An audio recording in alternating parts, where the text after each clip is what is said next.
So this little tool is usually kept inside the chassis, and you can put it into this hole right here, and when turning it, these jaws will open and close. If you open them too much, they'll fall out, but the idea is you want to open the jaws just enough to get your workpiece in, and when they are, slip this thing in and close them up.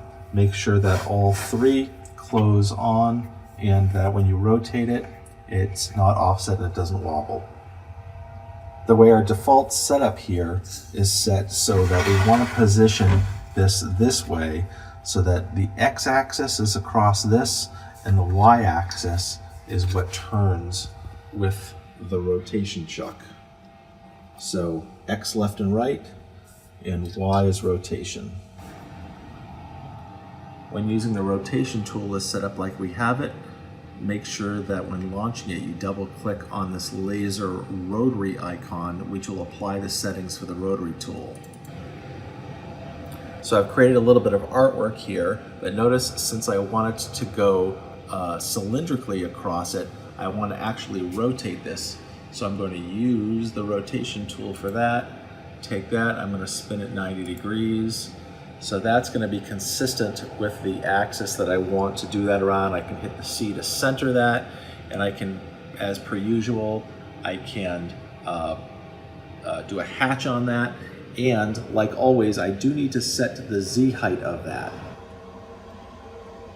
As always, I'm going to move this chuck over here so I get my piece out, so I can check the ruler and make sure I'm at the exact 234 to the red line, and adjust as required. As per usual, I have my height set to 234 millimeters above the work surface, and my little red marking is showing me that, which is about right. I can make that a little bit bigger. One of the most important things you need to know is the diameter of the piece that you're going to be working with, or you're going to be engraving. So I should have done this ahead of time, but I'm going to take a quick check with the calipers here, my diameter measurement. So you'll notice a few changes in the GUI when you launch in rotary mode. And one of them here is that there's a part diameter that shows up, and I just measured that part and the diameter is 19 millimeters. So I'm going to put that 19 millimeters into the part diameter here, and that should show up here. I've already done my Z setting here, that check, so I put that in and I have that running.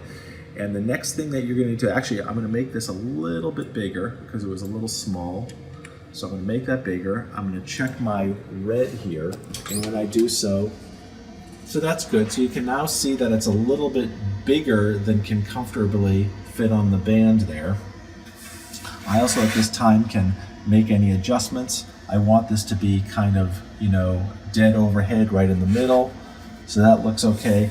And you notice here that I do need to do a cylindrical thing on it because it's too big to fit right on that cylinder. It goes off, so this is going to need to rotate to fit the whole thing on. So the magic here becomes, remember putting in split parameter or split diameter is important, but this split parameter button is what I need to hit. And the important thing here is you want to leave A into y-axis mode. What does that mean? It means, as we used before, the X goes this way, the Y is going to go this way. So this is the A axis, which is the rotation of the angle axis. So we want that to work with Y mode. So split mode means split by size is what we want to put in here. And what that does, that means is that the part, let's say, I don't know, it's 5 millimeters wide on that Y axis. You're going to see it do it in multiple passes. So we're going to put in a number 2 here just to make this really tiny. And this means it's going to move that y-axis 2 millimeters each time it does a pass, and we'll see what that does in a minute. All of these other things we want turned off, and that's basically it. So just make sure we're split by size, and the split size is probably going to be a few millimeters, and that's going to affect how many passes this does. So now again, when I look at this red here, oops, my door is open.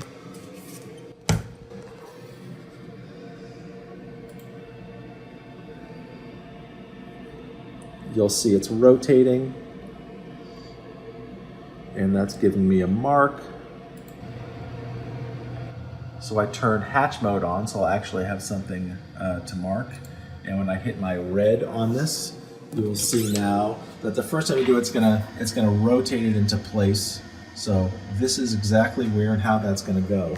So remember, I have this split by size is 2 millimeters, and you'll see when I hit the run on this, we'll see what it's gonna do. It's gonna do the engraving in 2 millimeter segments. So it's gonna rotate into place, engrave 2 millimeters, rotate again 2 millimeters, rotate again 2 millimeters.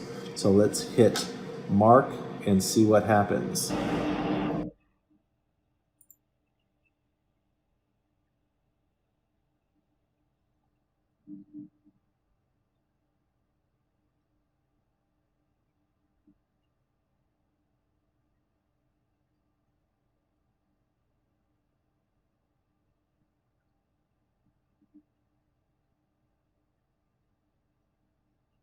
And we're done.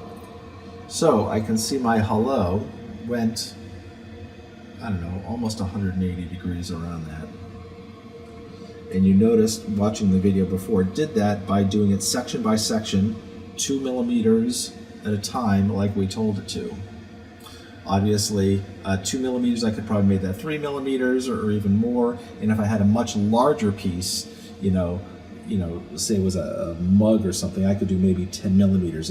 It's basically about the curvature on this and how much of it you think you'll be able to do before that curvature gets too deep and it would have to engrave too low.